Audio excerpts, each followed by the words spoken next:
Hello बच्चों, कैसे हो आप सभी लोग। तो देखिए question number 2। When a particle moves with a constant velocity, its average velocity, its instantaneous velocity and its speed are all equal, comment on this statement. देखिए सबसे पहले तो कांस्टेंट वेलोसिटी के बारे में अच्छे से पता होना चाहिए कि एक्चुअल में कांस्टेंट वेलोसिटी यानी होता क्या है। कांस्टेंट वेलोसिटी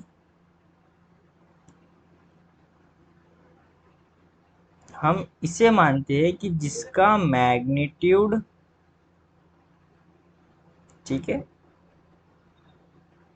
मैग्नीट्यूड और डायरेक्शन एक ही दिशा में हो या सेम हो, कांस्टेंट यानी मैग्नीट्यूड भी फिक्स्ड हो, बदलती नहीं हो, कितना भी डिस्टेंस कवर कर ले इसकी मैग्नीट्यूड सेम हो, और डायरेक्शन भी फिक्स हो, यानी अगर एक्स एक्सिस में अगर मोशन हो रहा है तो एक्स एक्सिस में ही हो, वाई एक्सिस में मोशन हो रहा है तो वाई एक्सिस में हो।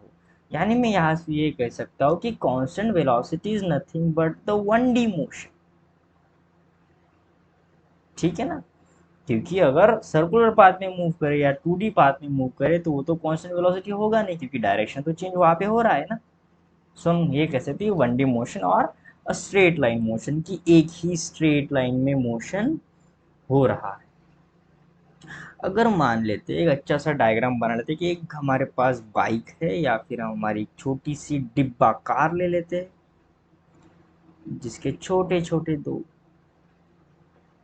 टायर्स बना लेते हैं, और ये गाड़ी मस्त चल रही है जिसकी वेलोसिटी है 5 मीटर पर सेकंड, यानी कांस्टेंट वेलोसिटी 5 मीटर पर सेकंड, यानी हर सेकंड में अगर यहाँ से यहाँ तक t1 टाइम है यानी 1 सेकंड, तो 1 सेकंड में कितना डिस्टेंस कवर कर रही है, यस वन 5 मीटर। फिर फर्दर जाके और 1 सेकंड में कितना डिस्टेंस कवर कर रही है, 5 मीटर।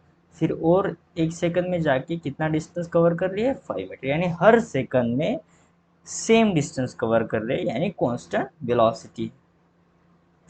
हमें कमेंट करना है एवरेज वेलोसिटी पर। अब एवरेज वेलोसिटी क्या होता है, एवरेज वेलोसिटी होता है टोटल डिस्टेंस, ठीक है ना, अपॉन टोटल टाइम, इसे कहते हैं हम एवरेज वेलोसिटी।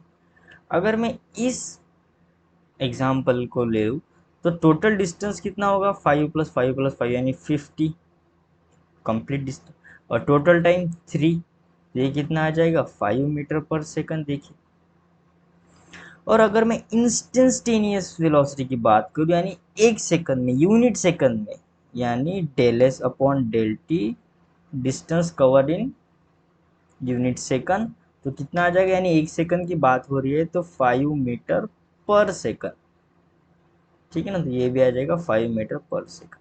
तो यहाँ से ये पता चल रहा है कि यहाँ पे एवरेज वेलोसिटी और इंस्टेंटेनियस वेलोसिटी सेम ही रहेगी जब वेलोसिटी कांस्टेंट हो, यानी एक ही डायरेक्शन में पार्टिकल मूव कर रहा हो without changing its velocity either magnitude और direction, so we can say average velocity and the instantaneous velocity is same.